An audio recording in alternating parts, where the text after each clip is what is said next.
Magpa-fry po ako ng tofu. Igigisa ko siya sa French beans. And guys, happy watching guys! And guys, fry na natin ang tofu.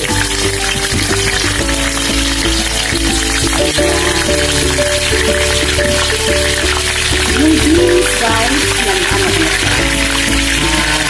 nagluto ko na siya sa bawang. Isa ko na siya sa bawang, hindi ko na nabibigyan. Yun.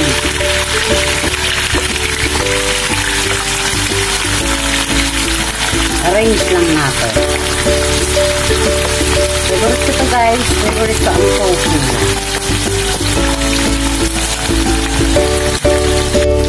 Tingnan natin kung golden brown na siya. Ay, dinikit. Ganun lang guys. Lutong bahay. Sa amin lang to guys. Ang kasama ko. Kami lang naman kakain ito. Kasi, hindi kami nagra-rice ng kasama ko.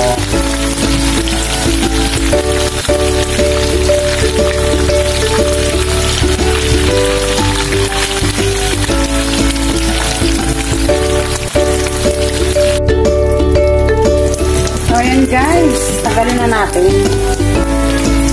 Yung tofu. Ayan guys. Nagluluto ako habang nakikinig ako kay Matsi TV. Yun, ang kinakanta niya is yung paborito ko na kanta.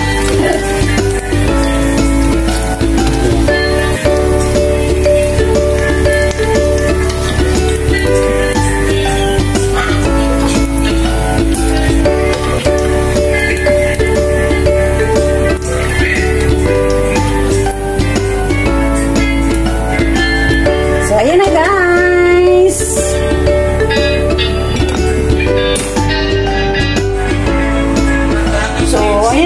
Mag-isa na tayo. Lulutuin ko ng tofu with French beans with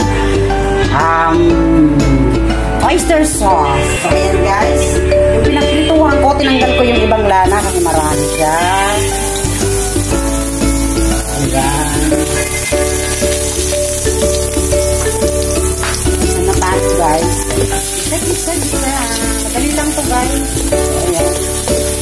Yung French beans, nag-isa ko na rin siya sa bawang. Kaya lang sabi ko, kakainin ko sana na ganun lang. Linuto ko lang sa bawang. Kaya lang sabi ko parang masarap siyang lagyan ng tofu. Kaya ayun, naisipan ko lagyan ng tofu. So, ilagay na natin itong French beans kahapon. Ayan.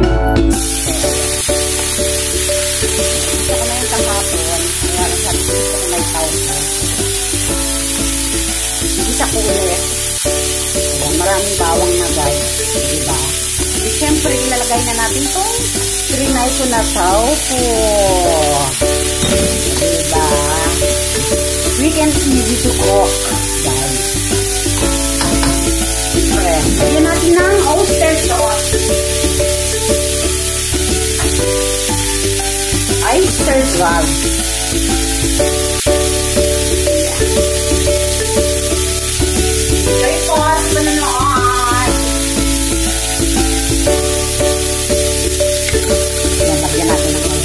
Haluin muna natin.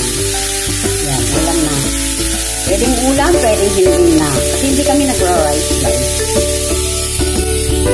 Oyster sauce lang. Okay na siya. Diyos. Oh. Ganun lang kadali guys. Magluto.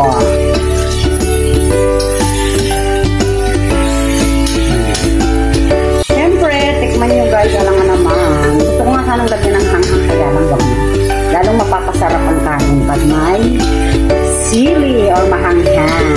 Ganyan na guys, o, oh, diba? Ganyan lang kabilis or kadali lutuin. Ayan, thank you guys!